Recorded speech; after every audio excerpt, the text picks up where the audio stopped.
नमस्कार मंडळी. पनीरच्या बऱ्याच भाज्यांपैकी माझी सगळ्यात फेवरेट भाजी म्हणजे पनीर भुर्जी. करायला अगदी सोपी आहे.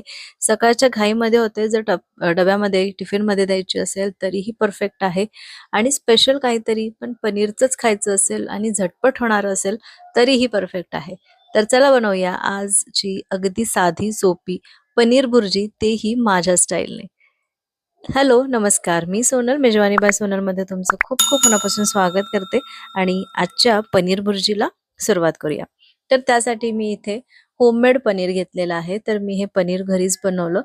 बऱ्याचदा दूध वगैरे आपलं खराब होतं किंवा नासतं, तर अशा वेळेस ते पनीर म्हणजे त्याचं पनीर करून आपण त्याचा उपयोग करून घेऊ शकतो किंवा त्यापासून बरेच मिठाई किंवा पदार्थ पण वेगवेगळे केले जातात.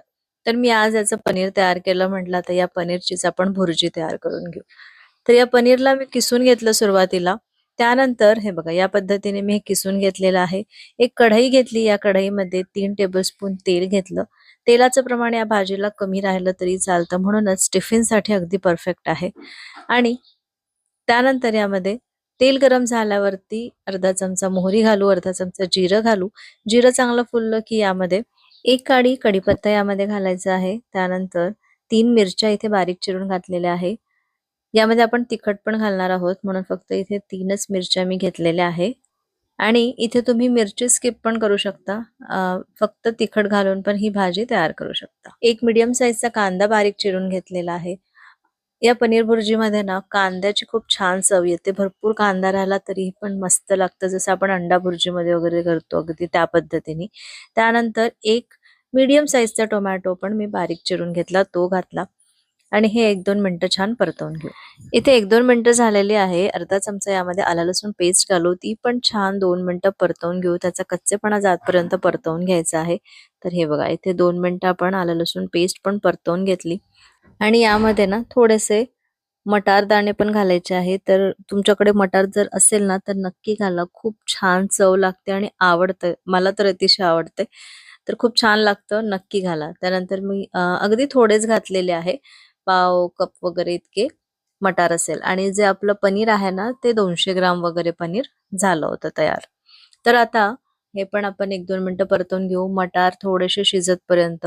हे फ्रोझन मटार आहे, म्हणजे मी घरीच स्टोअर केलेले जे मटार होते ना तेच आहे आणि ते मी बॉईल करून घेतलेले होते, त्याच्यामुळे हे शिजलेलेच आहे. तर मग याच्यामध्ये फक्त 1-2 मिनिटं परतवून घ्यायचं. त्यानंतर यामध्ये थोडे सुके मसाले घालायचे, ज्यामध्ये अगदी थोडंसं हळद घातली, अर्धा चमचा इथे तिखट घातलेला आहे, आपण मिरची पण घातली. त्यानंतर धणे जिरे पूड घालायचं आहे. आज माझ्याकडे धणे जिरे पूड नव्हतं, तर इथे मी किचन किंग मसाला घातला.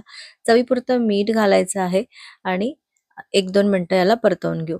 आता हे मसाले सगळे जळू नये म्हणून मी थोडंसं पाणी यामध्ये घातलं. आजची ही जी भाजी आहे ना, मला थोडीशी लपथपी पाहिजे होती म्हणून, कारण ही फक्त घरी मला लंचसाठी पाहिजे होती. पण जर तुम्ही याला टिफिनमध्ये देणार असाल तर यामध्ये पाणी घालायची गरज नाही. हे फक्त असंच फ्राय करायचा कांदा, टोमॅटो आणि त्यानंतर यामध्ये किसलेलं पनीर घालायचं आहे. आता हे 1-2 मिनिटं छान परतवून घेऊ आणि यावरती झाकण ठेवून ही भाजी 3-4 मिनिटं शिजवून घेऊ. शिजायचं यामध्ये अजिबात काहीच नाहीये. फक्त एकजीव व्हावी आणि सगळे मसाले, सगळं पनीर एकत्र शिजवून मस्त याचा जो फ्लेवर आहे तो अतिशय सुंदर यावा म्हणून 1-2 मिनिटं वाफ काढून घ्यायची आहे. तर आपली ही मस्त अशी पनीर भुर्जी तयार आहे. वरून कोथिंबीर घालायची आणि मस्त गरमागरम फुलके, राईस किंवा कुठल्याही प्रकारचं तुमच्याकडे पराठा करत असाल ना किंवा सिंपल तेलाचा पराठा असतो, ट्रायंगल पराठा किंवा त्रिकोणी पराठा.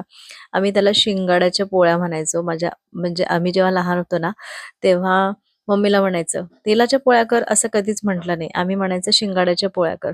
म्हणजे तिला बरोबर कळायचं की आम्हाला तेलाची चपाती पाहिजे आहे. मस्त असे तेलाचे पराठे करायची आणि त्यासोबत ही चमचमीत आणि मस्त अगदी झटपट होणारी पनीर भुर्जी अप्रतिम लागते. एकदा नक्की ट्राय करा.